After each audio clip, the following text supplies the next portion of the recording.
আল্লাহর নবী বলে দিলেন, ইন্নাল জান্নাতা তাশতাকু ইলা খামসাতি নাফার, জান্নাত 5 শ্রেণীর মানুষের জন্য আশা করে। 1 নাম্বার তালিয়াল কোরআন, প্রতিদিন কোরআন তেলাওয়াতকারী আমলকারীর জন্য জান্নাত আশা করে।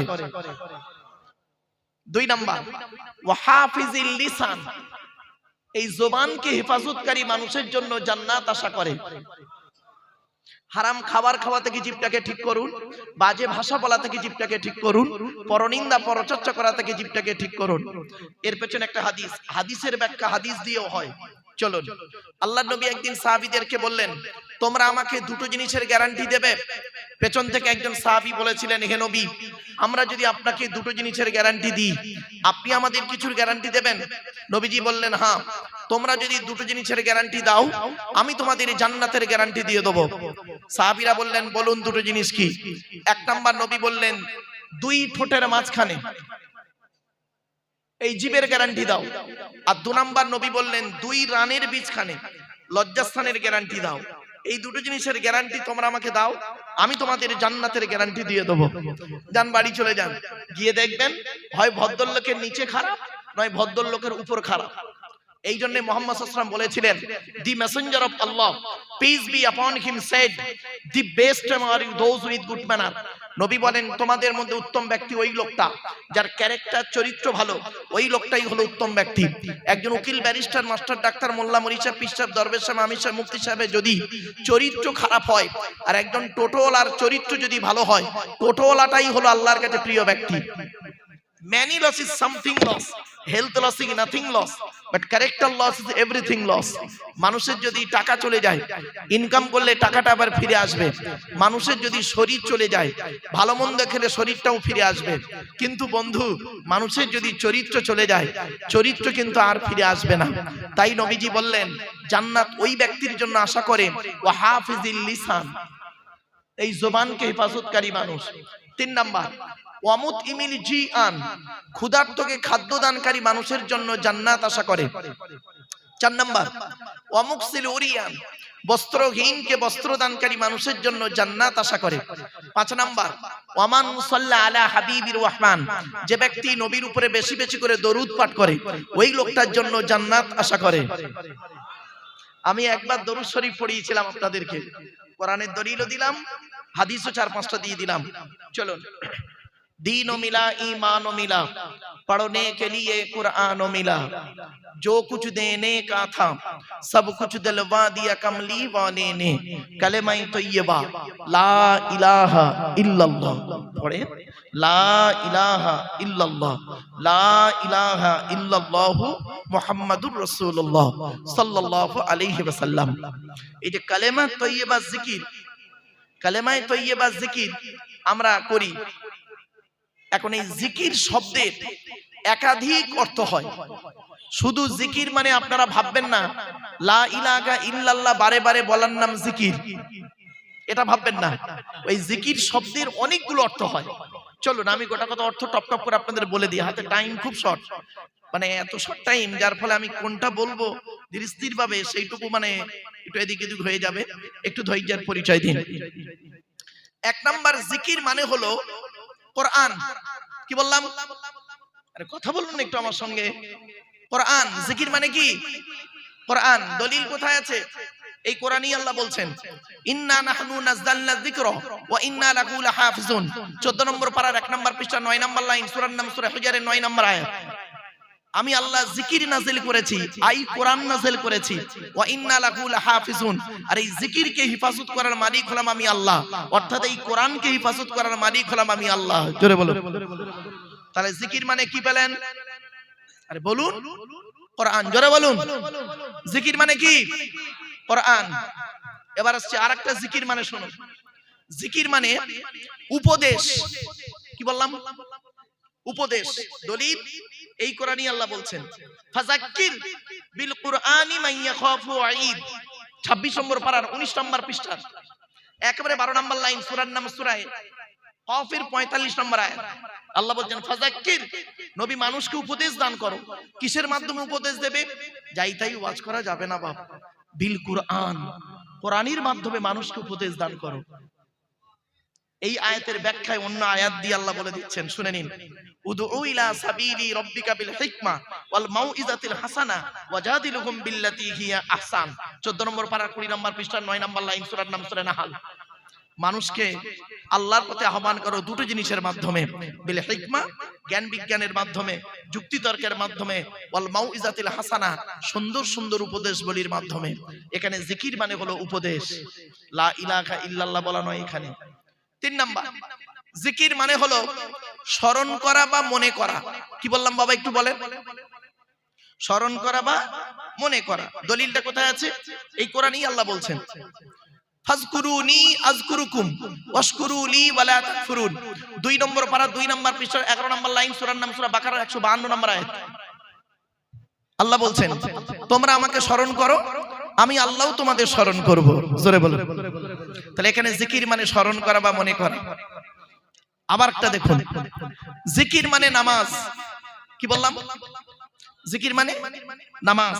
দলিল কোরআনই আছে, ইয়া আইয়ুহাল্লাযীনা আমানু ইযা নুদিয়া লিস-সালাতি মিন ইয়াউমিল জুমুআতি ফাসআউ ইলা যিকরিল্লাহি ওয়া যারুল বাই'a যালিকুম খায়রুল লাকুম ইন কুনতুম তা'লামুন।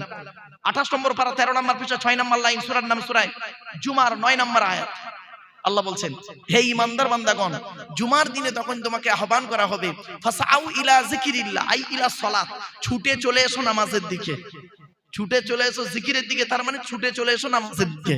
এখানে জিকির মানে লা ইলাহা ইল্লাল্লাহ না বাবা, এখানে জিকির মানে নামাজ। একই শব্দ বিভিন্ন জায়গায় যাচ্ছে, বিভিন্ন অর্থ হচ্ছে। দেখুন আরো দুই একটা বলি। জিকির মানে হলো আইন কানুন। কি বললাম?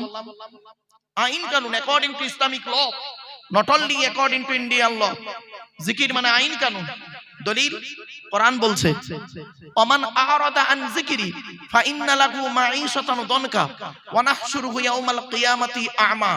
16 নম্বর পারার 19 নম্বর পৃষ্ঠা 12 নম্বর লাইন সূরার নাম সূরা তাহার 124 নম্বর আয়াত। আল্লাহ বলছেন, যে ব্যক্তি আমার আইন কানুন থেকে মুখ ফিরিয়ে নেবে, এই পৃথিবীতে একটা দিন তাকে আমি শান্তিতে থাকতে দেব না, টেনশনে টেনশনে জীবন যাপন করাবো। এখানে জিকির মানে আইন কানুন। আরো অনেক জিকির মানে আছে বাপ, ওদিকে গেলাম না। যাই হোক, কালেমায়ে তাইয়্যিবা জিকির আপনারা করেছেন, এর দলিলটা দিয়ে দিই। পবিত্র কোরআন, আল্লাযীনা আমানু ওয়া তাতমাইন্নু কুলুবুহুম বিযিকরিল্লাহ আলা বিযিকরিল্লাহি তাতমাইন্নুল কুলুব। পবিত্র কোরআন 13 নম্বর পারা 12 নম্বর পৃষ্ঠার একবারে 4 নম্বর লাইন সূরার নাম সূরা রদের 28 নম্বর আয়াত। আল্লাহ বলছেন, যারা ঈমান এনেছে, ভালো ভালো কাজগুলো করেছে, আল্লাহর জিকিরের মাধ্যমে অন্তরকে পরিষ্কার করেছে। জেনে রাখো, একমাত্র শুধুমাত্র আল্লাহর জিকিরই মানুষের অন্তরকে পরিষ্কার করে দেয়। সেই জিকিরের মাহফিল এখানে এক আল্লাহর ওলির সন্তান তিনি করেছেন, আল্লাহওয়ালা মানুষ, তিনি জিকির করেছেন। তাই তো বাবা? বলুন না, আমার সাথে কথা বলুন। ব্যাস, এবার চলুন হাদিস থেকে দেখি জিকির কি মানে, দেখি হাদিস থেকে কি জিকির কতগুলো আসছে দেখি। আল্লাহ রাসূল বলেছেন, জাস্ট আমি মাথানগুলো বলছি বাবা, হাতে টাইম অত নেই। মাসালুল লাযী ইয়াযকুরু রাব্বাহু ওয়াল্লাযী লা ইয়াযকুরু রাব্বাহু মাসালুল হাইয়্যি ওয়াল মাইয়্যিত। আল্লাহর নবী বলেন, যে ব্যক্তি আল্লাহর জিকির করলো না আর যে ব্যক্তি আল্লাহর জিকির করলো, দুটো ব্যক্তি কোনোদিন এক হতে পারে না। যে ব্যক্তি আল্লাহর জিকির করলো না ও হলো মৃত ব্যক্তি, আর যে ব্যক্তি আল্লাহর জিকির করলো ও হলো জীবিত ব্যক্তি। আরেকটা হাদিস, আকসিরু যিকরাল্লাহি হাত্তা ইয়াকুলু মাজনুন। আল্লাহ রাসূল বলেছেন, তোমরা এত অধিক পরিমাণে আল্লাহর স্মরণ করো যেন লোকে তোমাকে পাগল বলে মনে করে। আরেকটা হাদিস, লা ইয়াজালু লিসানুকা রাতাবাম মিন যিকরিল্লাহ। আল্লাহ রাসূল বলেছেন, তোমাদের জবানটা যেন আল্লাহর জিকিরে সিক্ত থাকে। আরেকটা হাদিস দিয়ে যাচ্ছি, যে জিকিরের মাজলিস করেছেন, শুনে নিন। আচ্ছা বাবা, আপনারা আলেমদের কাছ থেকে শুনেছেন এটা হলো একটা জান্নাতের বাগান, শুনেছেন তো নাকি? বলুন না, দলিলটা কই? শুনুন। আল্লাহ রাসূল একদিন রাস্তা দিয়ে যাচ্ছেন, কিছু সাহাবী রাস্তার ধারে বসেছিলেন। এমত অবস্থায় রাসূলুল্লাহ বললেন সাহাবীদেরকে, তোমরা এখানে বসে কি করছো বলো? সাহাবীরা বললেন, ইয়া রাসূলুল্লাহ, আমরা এখানে বসে বসে আল্লাহ এবং তার রাসূলের আলোচনা করছি। আল্লাহ রাসূল বললেন, ইজা মারারতুম বিরিয়াজিল জান্নাহ ফারতাউ। ক্বালু মা রিয়াজুল জান্নাহ? ক্বালা হিলাকুল যিকির। আল্লাহ রাসূল বললেন, তোমরা যখন জান্নাতের মধ্যে প্রবেশ করবে, জান্নাতের ফলমূলগুলো ভালো করে ভোগ করিও। সাহাবীরা বললেন, হে নবী, দুনিয়াতে আবার জান্নাত কোথায়? নবীজি বললেন, ক্বালা হিলাকুল যিকির। আল্লাহ এবং রাসূলের আলোচনা যেখানে করা হয় ওটাই হলো রিয়াজুল জান্নাত। তৎক্ষণাৎ জোরে বলুন। তাহলে বেকার বসে নেই। এবার জিকিরটা করলেন কেন? জিকির করলে কি হয়? আল্লাহ রাসূলের হাদিস,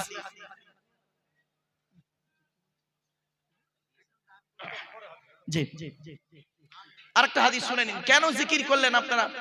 একজন আল্লাহওয়ালা মানুষ জিকির করালেন, আপনারা করলেন কেন? কি লাভ? শুনুন হাদিসটা।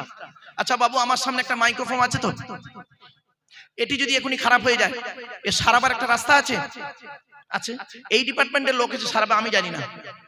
আল্লাহ রাসূল বলছেন মানব দেহ যখন খারাপ হয়ে যায় তা সারাবার একটা রাস্তা আছে। আপনার গায়ে যদি পোশাকে যদি ময়লা হয় সাবান দিয়ে পরিষ্কার করেন, গায়ে ময়লা পড়লে আপনি সাবান সার্ফ দিয়ে পরিষ্কার করেন, কিন্তু অন্তরে যদি ময়লা হয়ে যায়, অন্তরটাকে পরিষ্কার করার রাস্তা কি? শুনে নিন আল্লাহ রাসূলের হাদিস, লিকুল্লি শাইইন সাকালাতুন ওয়া সাকালাতুল কুলুবি যিকরিল্লাহ। আল্লাহ রাসূল বলেছেন পৃথিবীর প্রত্যেকটা বস্তু খারাপ হয়ে গেলে তার সারাবার রাস্তা আছে। মানুষের অন্তর যখন খারাপ হয়ে যায়, একমাত্র শুধুমাত্র আল্লাহর জিকির, আল্লাহর ভয় মানুষের অন্তরকে পরিষ্কার করে দেয়। আলা ইন্না ফিল জাসাদি মুদগাতান ইদা সালুহাত সালুহাল জাসাদু কুল্লুহু ওয়া ইদা ফাসাদাত ফাসাদাল জাসাদু কুল্লুহু আলা ওয়াহিয়াল কলব। রাসূল বলেন মানব দেহের মধ্যে একটা মাংসপিণ্ড আছে, ওই মাংসপিণ্ড যখন ভালো থাকে সারা শরীরটা ভালো থাকে, আর ওই মাংসপিণ্ড যদি খারাপ হয়ে যায় সারা শরীরটা খারাপ হয়ে যায়। ওই মাংসপিণ্ডের নাম হলো আলা ওয়াহিয়াল কলব, সেটা হলো অন্তর। এই অন্তরটাকে পরিষ্কার করার জন্য পুরফুরা সিলসিলার মুজাদ্দিদুজ জামান দাদা হুজুর পীর কেবলা রাহমাতুল্লাহ আলাইহি তার মতাদর্শীর সমস্ত আউলিয়া ইকরাম হাক্কানি আলেমরা তারা এই জিকিরের মাহফিলটা করে থাকেন। কারণগুলো বলে গেলাম। চলো এবার আসছি, অন্তরকে পরিষ্কার করতে গেলে, দেহটাকে পরিষ্কার করতে গেলে তিনটে জিনিসকে ফলো করবেন। আপনাদেরকে আমি অনুরোধ করছি, অর্ডার করছি না, অনুরোধ করছি, কারণ অর্ডার করার অনুমতি আল্লাহ আমাকে দেয়নি। অর্ডার করার অনুমতি আল্লাহ আমাকে দেয়নি, অনুরোধ করার অনুমতি আল্লাহ আমাকে দিয়েছে। কথাটা কেন বললাম? খুব ডিপলি কথা বললাম। অর্ডার করবে কে? আল্লাহ। অর্ডার করবে কে? নবী। তাহলে আমরা কি করব? আমরা করব কি? আল্লাহর অর্ডার গুলো নিয়ে, নবীর অর্ডার গুলো নিয়ে আপনাদের কাছে অনুরোধ করব। ঠিক না বেটি? ভাই আল্লাহ এই বলেছেন, নবী এই করেছেন, বলেছেন, আপনি আমি চলুন মিলেমিশে করি, তাহলে দুনিয়াতে শান্তি সম্মান পাবো, আখিরাতে জান্নাত পাবো। এজন্য আমি আপনাদেরকে বলছি, আমি আপনাদের অর্ডার করছি না, অনুরোধ করছি। চলো, জলসা যখন দেবেন দয়া করে তিনটে জিনিস ঠিক রাখবেন। কি? 1 নাম্বার বক্তা, 2 নাম্বার কমিটি, 3 নাম্বার শ্রোতা। বক্তার কি দেখবেন? বক্তার দুটো জিনিস দেখা দরকার। 1 নাম্বার বক্তাটি সত্যিকারের আলেম কিনা। শুধু ডিগ্রির নাম আলেম নয় বাপ। চলুন আল্লাহ রাসূল কি বলছেন দেখি। কোন আলিমান, হাক্কানি আলেম হও। কোন আলিমান, হাক্কানি আলেম হও। আলেম হতে পারোনি, ঠিক আছে, আও মুতাআল্লিমান, হাক্কানি আলেমের ছাত্র হও, তাও সুযোগ পাওনি। আও মুস্তামিয়ান, হাক্কানি আলেমরা যেটা বলেন মনোযোগ সহকারে শ্রবণ করো, আমল করো, তাও সুযোগ পাওনি। আও মুহিব্বান, হাক্কানি আলেমদেরকে অন্তর দিয়ে ভালোবাসো। ওয়ালা তাকুন খামিসান ফাতুহলিকু, 5 নাম্বারটা হতে যেও না, তাহলে ক্ষতিগ্রস্ত হয়ে যাবে। এখন প্রশ্ন হলো হাক্কানি আলেম কে? কোরআনের আয়াত বললে বুঝি হাক্কানি আলেম? অনেক হাদিস বয়ান করলে বুঝি হাক্কানি আলেম? না, আল্লাহর নবীর হাদিস, আমি বলিনি, রাসূলুল্লাহর হাদিস। আপনাদেরকে আমি অনুরোধ করছি, ট্রান্সলেটরের কাজ করছি। আল্লাহর নবী বলছেন হাক্কানি আলেম কে?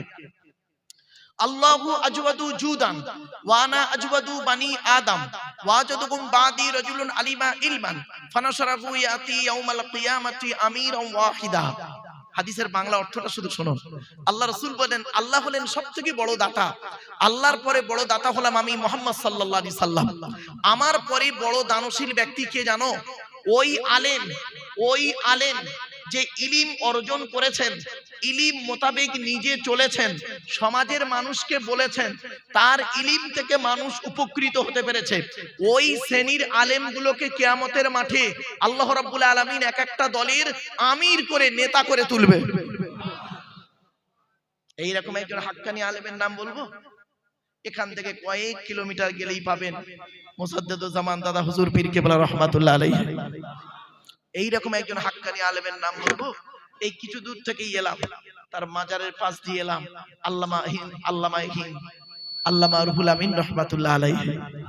এইরকম একজন হাক্কানি আলেমের নাম বলে যাচ্ছি, হাফেজ আব্দুল লতিফ বড় হাফেজ সাহেব হুজুর পীর কেবলা রাহমাতুল্লাহ আলাইহি। এইরকম একজন নাম আল্লাহওয়ালা হাক্কানি আলেমের নাম বলে যে পানি গোবরা হুজুর রহমাতুল্লাহ আলাইহি, এরকম খুব বড় বড় আলেমরা আছে বাপ। অনেক আলোচনা করলে আসবে, মানে আমি আপনাদের সূত্রগুলো বলে দিলাম, একটা একটা করে আসবে। আচ্ছা বাবা, টেনে টেনে বলছি না বলে অসুবিধা হচ্ছে? হ্যাঁ, একটু একটু একটু একটু গরম হয়ে যায়, টেনে টুনে দিচ্ছি বাপ, চিন্তা নেই। কারণ টান না হলে বললো বেকার বক্তা, তো বাবা চিন্তা নেই। তবে এখন একটু অ্যাটেনশন হচ্ছে কি জানেন, এখন বক্তাদের একটা অ্যাটেনশন হচ্ছে খুব, দেখেছি শ্রোতারা খুব অ্যাটেনশন দুটো জিনিসে কি ভাই। আচ্ছা, এখন বর্তমানে দুটো জিনিসের প্রতি মানুষ খুব আকর্ষণ, কি জানেন? শুনে নিন, দূর আর সুর। কি বললাম? দূর আর সুর। খারাপ ভাববেন না, কিছু নয়।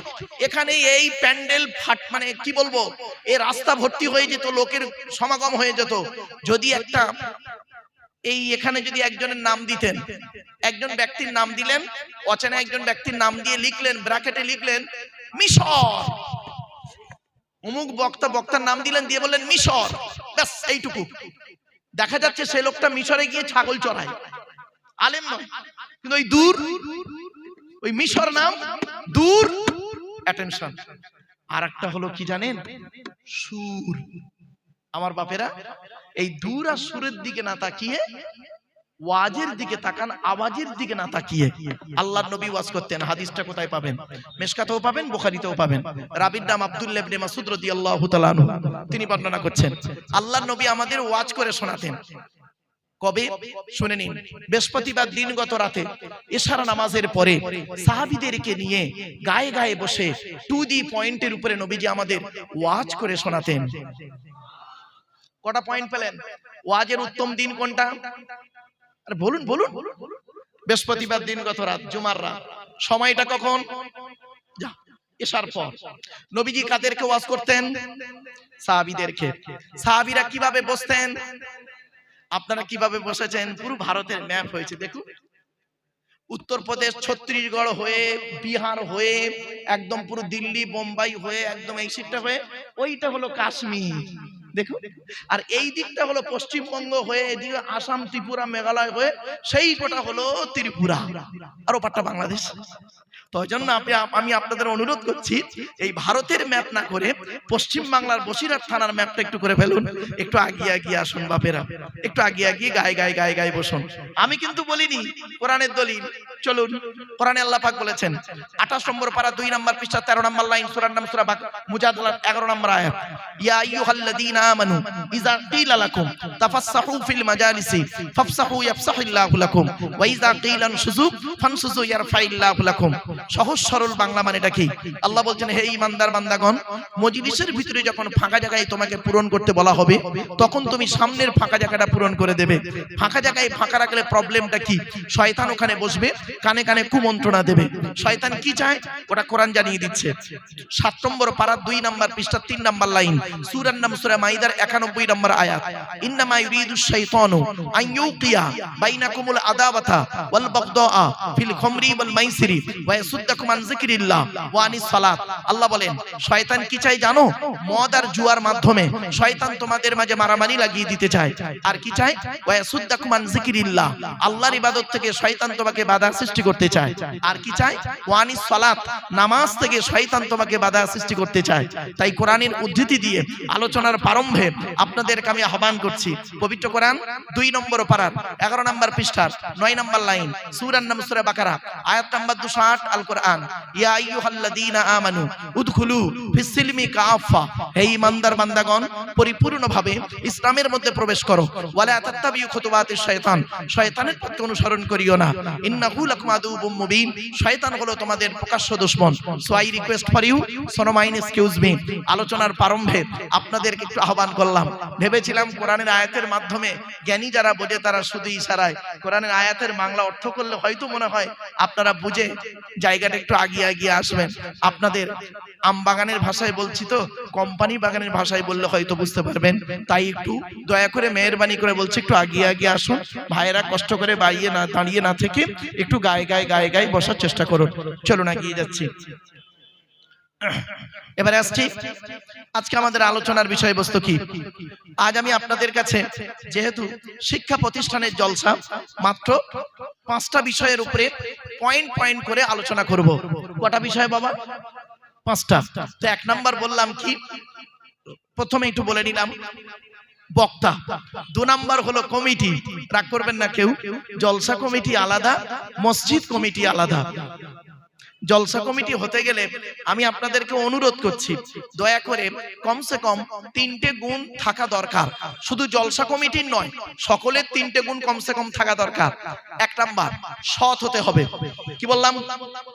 সৎ। সৎ কাকে বলে ব্যাখ্যাটা করে দিয়েছি, 2 ঠোঁটের মাঝখানে 2 রানের বীজখানে, আর বললাম না। 2 নাম্বার, হালাল খাবার খেতে হবে। একটা বাস্তব অভিজ্ঞতা আপনাদের সঙ্গে শেয়ার করছি। 2025 সালে ডিসেম্বর মাসে আমি বোম্বাইতে জলসায় গেছিলাম। তো একজন হিন্দু কলেজের প্রফেসর, ব্রাহ্মণ ঘরের সন্তান, দেখলাম ভদ্রলোকের কোরআন সম্পর্কে অনেকটা জ্ঞান আছে, ভদ্রলোক কোরআন পড়েন। আমার কাছে এসেছেন, এসে বলছেন, মারুফ সাহেব আমার বাড়ি পাক সার্কাসে, আমি এখানে একটা কলেজের প্রফেসর, তো আমি আপনার লেকচার শুনি, আমি একজন হিন্দু মানুষ, এসেছি আপনার কাছে একটা জিনিস জানতে। বললাম বলুন স্যার কি জানতে চান? জানা থাকলে বলবো স্যার। কি বললো জানেন? বলছে আমি কোরআন পড়ে পেলাম মদ খাওয়া হারাম, সুদ খাওয়া হারাম, ব্যভিচার করা হারাম, শুকরের মাংস খাওয়া হারাম। আমি বললাম হ্যাঁ স্যার। উনি পট করে বলছেন ওটা কাদের জন্য হারাম? যারা আল্লাহ এবং নবীকে বিশ্বাস করে তাদের জন্য হারাম। আমি তো আল্লাহ নবীকে বিশ্বাস করি না, তাহলে আমি যদি মদ খাই, সুদ খাই, শুকরের মাংস খাই, আল্লাহ কেন আমাকে শাস্তি দেবে পরকালে? আমার কথা তো আমাকে হালাল খেতে তো কোরআনে বলা হয়নি। মারাত্মক প্রশ্ন। আমি বললাম স্যার কিছু একটা জায়গায় মিস্টেক হয়ে গেছে আপনার। বলছে কি বলছেন? বললাম স্যার আপনি কোরআন পড়েছেন গোটা? বলছে হ্যাঁ। বললাম স্যার আসুন আমি আপনাকে একটু আলোচনা করি। উত্তরটা দেবো? দেবো কি বলুন? শুনে নিন। বাড়ি থেকে ভাববেন, মাদ্রাসার ছেলেরা বাপেরা তোমরাও একটু খেয়াল রেখো এই আয়াতগুলো, অন্তত এই আয়াতগুলো খেয়াল রেখো মাদ্রাসার ছেলেরা বাপ। আমি 5 পৃষ্ঠা পারা লাইন আয়াত সব বলে দিচ্ছি। আমি ওনাকে বললাম আমার একটা অভ্যেস খারাপ জানেন, মাইক্রোফোনটা খুব ভালো, আমার অভ্যেস খারাপ, খালি এদিক ওদিক করি আবেগে, তো যাই হোক চলে এবার ঠিক আছে। আচ্ছা ভাই চলে। আমি ওনাকে বললাম শুনে নিন, আপনারা জীবনে কোনোদিন এইরকম প্রশ্নের সম্মুখীন হলে উত্তরটা দিতে পারবেন। আমি বললাম স্যার কোরআনে 3 শ্রেণীর লোককে আল্লাহ হালাল খেতে বলেছেন। কয় শ্রেণীর? 3 শ্রেণীর লোক। উনি পট করে কলম বের করলেন, কাগজ বের করলেন, বলছে বলুন। বললাম 1 নাম্বার কোরআনে বলা হয়েছে নবী রাসূলদেরকে হালাল খেতে আল্লাহ বলেছেন। পট করে উনি বলছেন আরে নবী রাসূলরা তো হালাল খাবেন, আবার বলার কি দরকার ছিল আল্লাহ? বললাম স্যার কোরআনে আল্লাহ পাক বলেছেন 8 নম্বর পারা 10 নম্বর পৃষ্ঠা 6 নম্বর লাইন, সূরার নাম সূরা আরাফ, ফালানাসআলান্নাল্লাযীনা উরসিলা ইলাইহিম ওয়ালানাসআলান্নাল মুরসালিন। প্রত্যেক নবী রাসূলকে আমি কিয়ামতের মাঠে জিজ্ঞাসা করব, আপনাকে নবী করে পাঠিয়েছিলাম, আপনি আপনার দায়িত্ব পালন করেছিলেন পৃথিবীতে? আপনাকে রাসূল করে পাঠিয়েছিলাম, আপনি আপনার দায়িত্ব পৃথিবীতে পালন করেছিলেন? আচ্ছা নবী রাসূলদেরকে যদি এরকম প্রশ্নের সম্মুখীন হতে হয়, আমি আপনি প্রশ্নের সম্মুখীন হব না, আপনি ভাবলেন কি করে? কোরআনে আল্লাহ পাক কি বলেছে দেখি, সূরা কিয়ামার মধ্যে 29 পারা, আয়াহসাবুল ইনসানু আইয়ুতরাকা সুদা। মানুষ কি মনে করেছে আমি এমনি এমনি তাকে ছেড়ে দেবো? এত সহজ নয়। কড়াই গন্ডায় হিসাব নেব, হিসাব নেওয়ার পরে যদি ভালো আমি আল্লাহ বুঝি তো ছাড়বো, আর নইলে বলবো দাঁড়া তোর খবর আছে। জ্ঞানী জ্ঞানের হিসাব দাও, ধনী অর্থের হিসাব দাও, যুবক যৌবনের হিসাব দাও। আমি বললাম স্যার 1 নাম্বার হালাল খেতে বলেছেন নবী রাসূলদেরকে। বলছে কোথায়? লিখছেন শুনে নিন। আল্লাহ বলছেন, আমি বলিনি, কোরআনে আয়াতটা আমি ট্রান্সলেটরের কাজ করছি। ইয়া আইয়ুহার রাসূল কুলু মিনাত তাইয়্যিবাতি ওয়া আমালু সালিহা ইন্নী বিমা তা'মালুনা আলীম। 18 নম্বর পারার 4 নম্বর পৃষ্ঠার 8 নম্বর লাইন, সূরার নাম সূরা মুমিনুনের 51 নম্বর আয়াত। হে রসুলগণ, ইয়া আইয়ুহার রসুল, রসুল নয়, রসুল হলো এক বচন সিঙ্গুলার, ওর বহু বচন হলো রসুল প্লুরাল। ইয়া আইয়ুহার রসুল, হে রসুলগণ, কুলু মিনাত তাইয়্যিবাতি ওয়া আমালু সলিহা, আপনারা পৃথিবীতে হালাল খাবার খান আর ভালো ভালো কাজগুলো করুন। উনি পট করে আমাকে বললেন, স্যার আমি রসুলও নয় নবীও নয়। আমি বললাম, স্যার আমিও রসুলও নয় নবীও নয়। তাহলে এক নাম্বারটা বাদ, দ্বিতীয় নাম্বারটায় পড়েন কি দেখি আপনি আমি। আচ্ছা, যারা আল্লাহকে বিশ্বাস করে, নবীকে বিশ্বাস করে, ইসলামিক পরিভাষায় তাদেরকে কি বলে? মুমিন।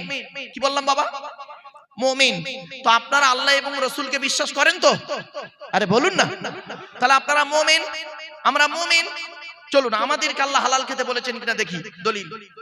ইয়া আইয়ুহাল্লাযীনা আমানু কুলু মিন তাইয়্যিবাতি মা রাযাকনাকুম ওয়াশকুরু লিল্লাহি ইন কুনতুম ইয়্যাহু তা'বুদুন।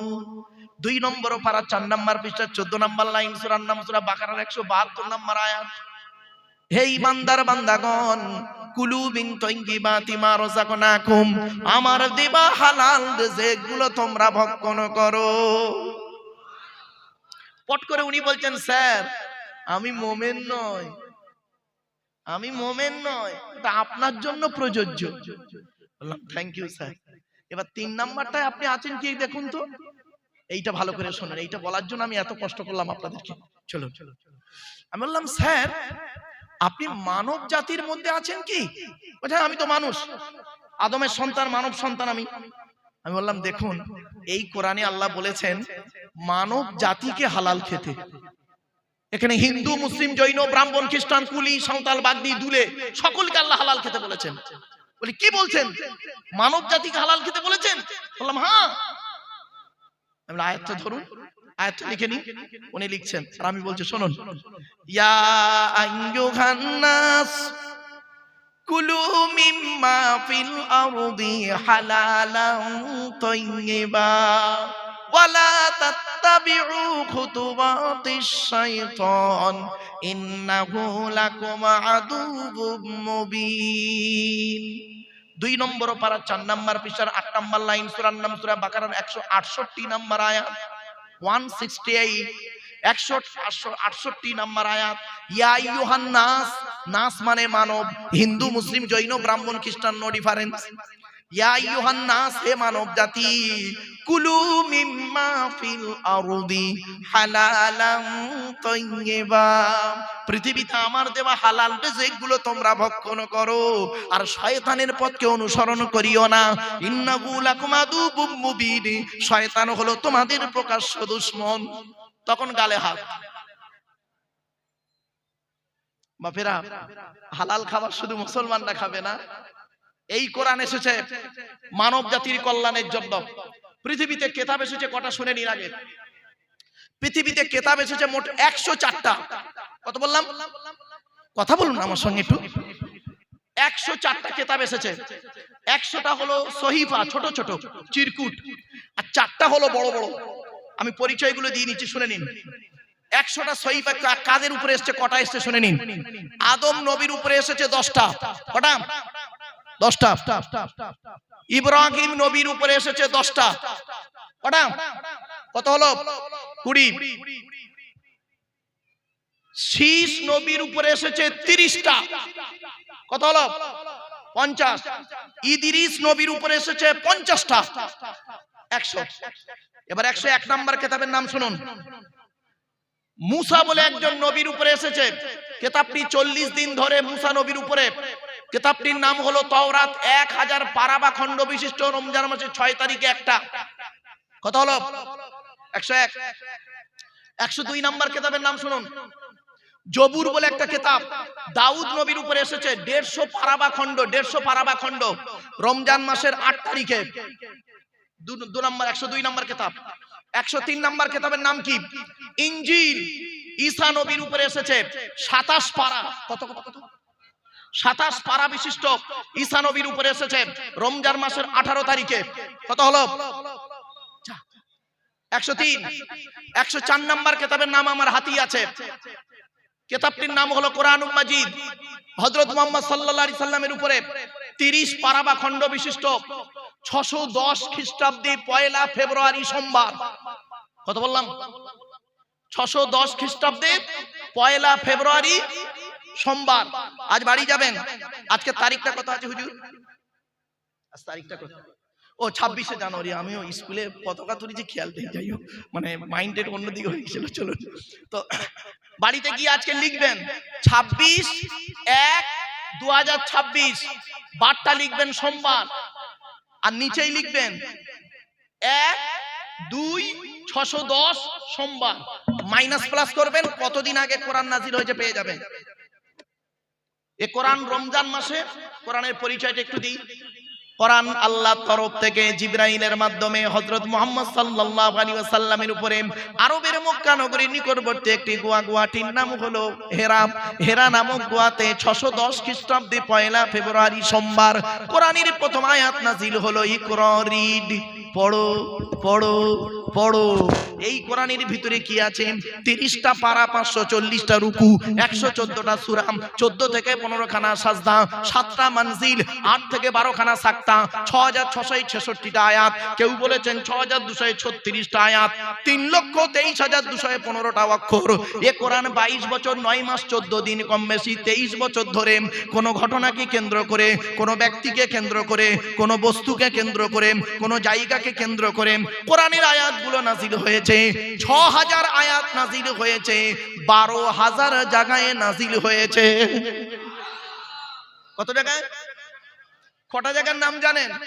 ওই সূরার প্রথমে মাক্কি আর মাদানিয়া লেখা আছে, ওটাই মনে করেছে। 12,000 জায়গায় নাজিল হয়েছে। আমি 2-4টে নাজিলের আয়াতে বলবো, বাপ হাতে টাইম আছে কি জানি না। চলো এবার আসছি, 104টা কিতাবের পরিচয় দিলাম বাবা। এবার আসছি, যিনি পৃথিবীতে পাঠিয়েছেন,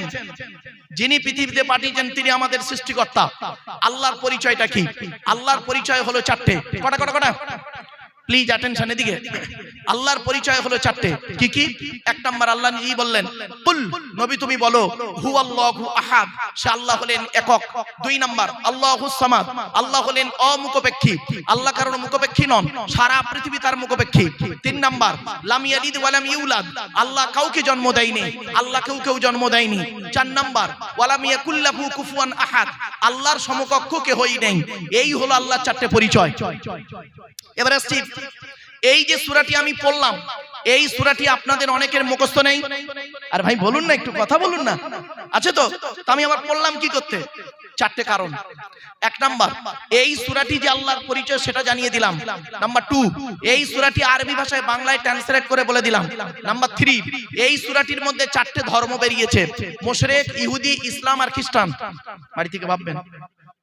4 নাম্বার পয়েন্ট, আল্লাহর নবী বলেছেন, কোন ব্যক্তি যদি কুল হুয়াল্লাহ সূরা 3 বার পাঠ করে, কবার কুল হুয়াল্লাহ সূরা যদি 3 বার কোন ব্যক্তি পাঠ করে, ওই ব্যক্তির আমলনামায় 1 খতম কোরআন শরীফ পড়ার সওয়াব আল্লাহ লিখে দেবে। আল্লাহ রাসূল একদিন ফজরের নামাজ পড়ে দাঁড়িয়ে আছেন। একজন সাহাবী এসে বলছেন, ইয়া রাসূলুল্লাহ, আমি কোরআনকে অত্যন্ত ভালোবাসি। আল্লাহর নবী বললেন, আলহামদুলিল্লাহ। তারপরে সাহাবীটি বলছেন, ইয়া রাসূলুল্লাহ, কোরআনের ভিতর থেকে একটা সূরাকে আমি খুব ভালোবাসি এবং প্রতিদিন না পড়ে ঘুমাই না। নবীজি বললেন, সূরাটির নাম কি? রাসূলুল্লাহর সাহাবী বললেন, সূরাটির নাম হলো কুল হুয়াল্লাহ সূরা। আল্লাহ রাসূল বললেন, ও আমার সাহাবী, এই কুল হুয়াল্লাহ সূরা আমল করার কারণে আল্লাহ রাব্বুল আলামিন নাজাতের ওসিলা করে দেবে। কোথায় আছেন আপনি? এই কুল হুয়াল্লাহ সূরার আলোচনা এত ব্যাপক আলোচনা, ওদিকে গেলাম না। চলো এরপরে আসছি, আল্লাহ আমাদের সৃষ্টি করেছেন। আল্লাহ বলছেন, তো দেহের মধ্যে 4টে জিনিস দিয়েছি গুরুত্বপূর্ণ। মুরব্বীদের বলছি, বাবাজিরা হাতে ধরে বলে যাচ্ছি, বাড়িতে গিয়ে দেহের মধ্যে 4টে জিনিসকে যত্ন করবেন আজকে। 4টের একটা খারাপ হলে কি হিন্দু কি মুসলিম মারা যাবেন। 1 নাম্বার ব্রেন। আল্লাহ বলে, তোর ব্রেন দিয়েছি, ভালো চিন্তা কর, লোকের গোঁজা মারিসনি, লোকের গোঁজা মারা চিন্তা করিসনি, ভালো চিন্তা কর। আমরা ভালো চিন্তা করিনি, খারাপ চিন্তাতেই ব্যস্ত। 2 number heart, 3 number liver, 4 number kidney, আল্লাহ বলছে দুটো কিডনি দিয়েছি, একটা যদি খারাপ হয়ে যায় আর একটা দিয়ে কাজ চালিয়ে দিবি, আর দুটোই যদি খারাপ হয়ে যায় বাঁচার আশা ছেড়ে দিবি। এরপরে আল্লাহ বলছেন তোর দেহের